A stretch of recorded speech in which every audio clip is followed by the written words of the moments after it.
Vam utilitzar un skate, dos pilotes de goma, una pilota medicinal, una corda i matalassos. Llei d'inèrcia. Si la suma de totes les forces que actuen sobre un cos val 0, el cos continuarà aturat. O el moviment rectilini uniforme, si hi ha endolla.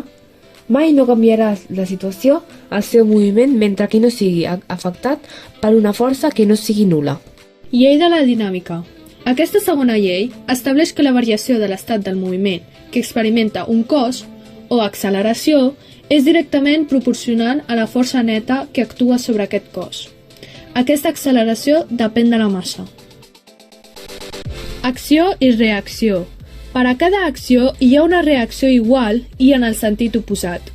Sempre que un objecte realitzi una acció com moure, empènyer o oprimir un altre objecte, aquest últim reacciona tornant la mateixa força.